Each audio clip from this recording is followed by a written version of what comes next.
Alô, meus amigos, tudo bem?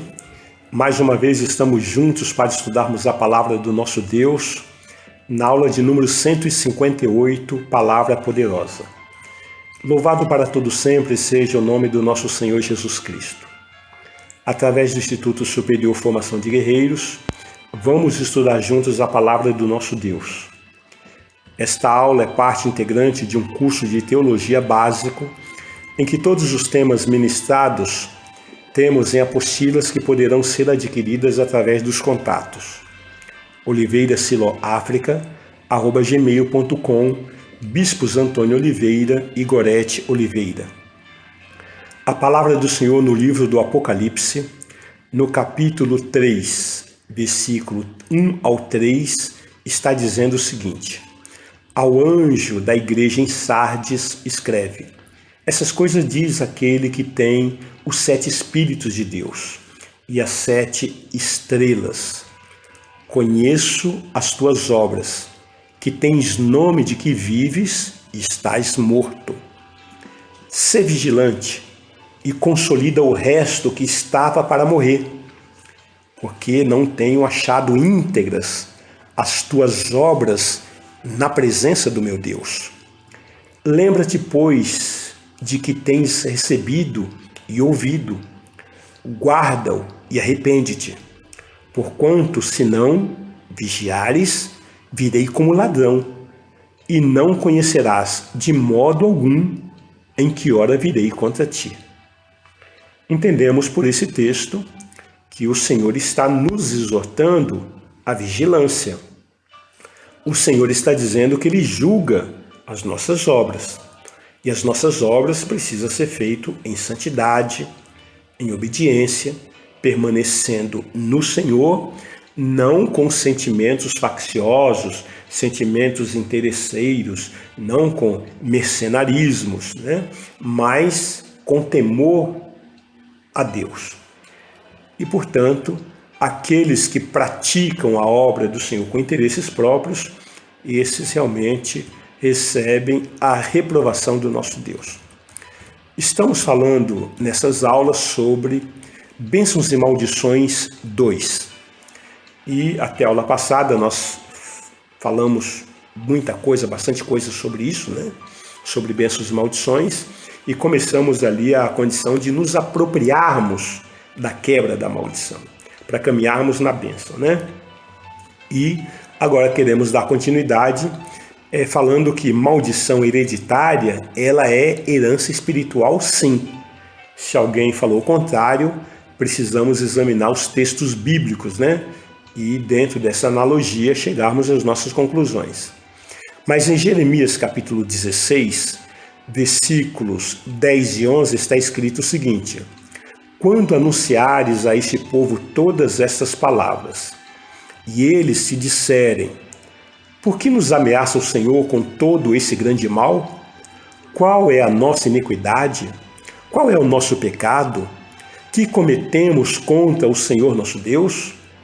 Então lhes responderás: porque vossos pais me deixaram, diz o Senhor, e se foram após outros deuses e os serviram e os adoraram, mas a mim me deixaram, e a minha lei não guardaram.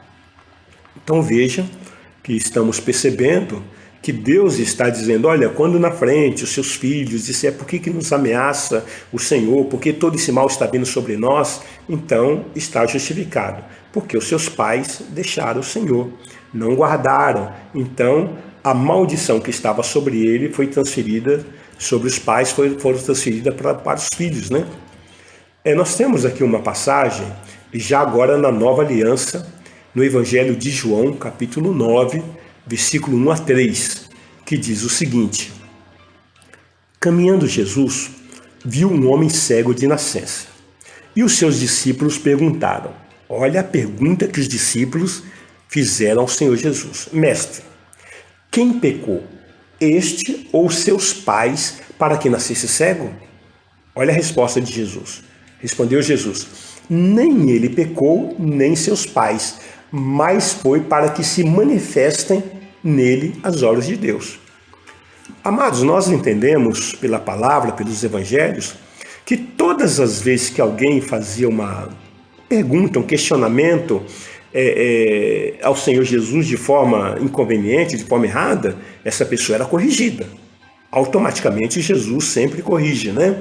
Mas aqui Jesus não fala, que história é essa de vocês estar perguntando se esse pecado é uma maldição dos pais ou dele? Não.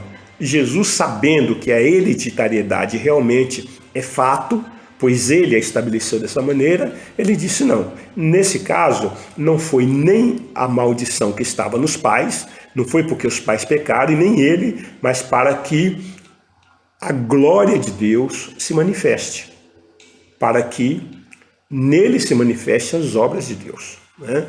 Então veja que aqui está estabelecendo a presunção de que realmente há uma hereditariedade, né? Então esse cego poderia ser cego porque os pais pecaram e aí veio uma maldição sobre ele, ou então porque ele mesmo pecou e a maldição veio sobre ele. Aí Jesus disse não é nem maldição e nem pelo pecado dele, mas para que as obras de Deus se manifestem. Então Jesus não desprezou o fato da hereditariedade. É isso que precisa ficar muito claro, né?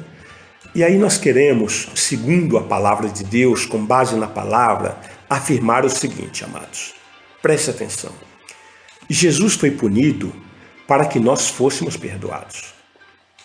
Jesus ele foi fisicamente ferido para que nós fôssemos fisicamente sarados. Jesus foi feito pecado para que nós fôssemos justificados. Jesus provou a nossa morte para que nós tomemos parte na sua vida eterna. Jesus tomou a nossa pobreza para que nós tomemos parte da sua abundância. Jesus foi rejeitado por Deus, o Pai, para que nós fôssemos aprovados. Então, precisamos crer, precisamos caminhar nessa dimensão de fé. Eu ministro fé sobre a sua vida. Senhor, em nome de Jesus, libera a fé sobre os nossos ouvintes, sobre todos esses que estão nos ouvindo, que eles creiam, que eles consigam crer, ajudados pelo Teu Santo Espírito, em nome de Jesus. Amados, não tolere os refugos do diabo. Se o diabo vier com sintomas de alguma coisa que você já se apropriou da quebra, você precisa atacá-lo de novo. Você precisa resistir ao ardil, ao ataque do diabo, em nome de Jesus, oferecer resistência a toda artimanha de Satanás e dos seus demônios. Um erro que muitos cristãos cometem é pensar que terão apenas uma batalha. E isso é um engano. O diabo, ele atacará com as mesmas coisas e você se livrará dos sintomas, mas ele irá retornar. Ele irá retornar para querer te mostrar que é mentirosa a sua fé, que você está enganado.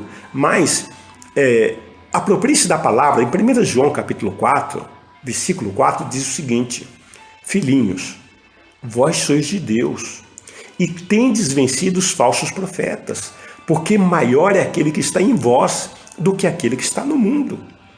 Amados, o Espírito Santo que habita em você é muito maior do que qualquer enfermidade, do que qualquer heresia, do que qualquer mentira, do que qualquer artimanha institucional, política, governamental, religiosa. Não aceite na sua mente aquilo que está contra a sua fé, aquilo que você percebe que não é vontade de Deus na sua vida.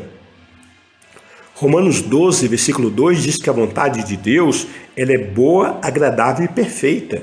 Se não tiver esses elementos, não aceite. Essa situação que eu estou vivendo é uma situação boa, pode até ser agradável. A pergunta é perfeito? Então tem que ser boa, agradável e perfeito. Senão, não é de Deus. Então, a condição que você está vivendo, seja emocionalmente, sentimentalmente, fisicamente, seja profissionalmente, financeiramente, religiosa, seja socialmente, não importa. precisa ter esses ingredientes: bom, agradável e perfeito. Você tem que fulminar Satanás e os seus demônios com a palavra de Deus e com a sua fé. Mantenha-se em luta contra o inimigo até vencê-lo. Resista-lhe firme na fé, pois a palavra ela está determinada a nosso favor.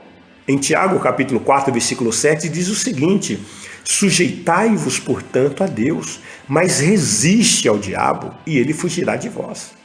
Então sujeite-se ao Senhor. Entenda que o Senhor é soberano sobre a sua vida. Aceite a vontade de Deus na sua vida. Somente a vontade de Deus na sua vida.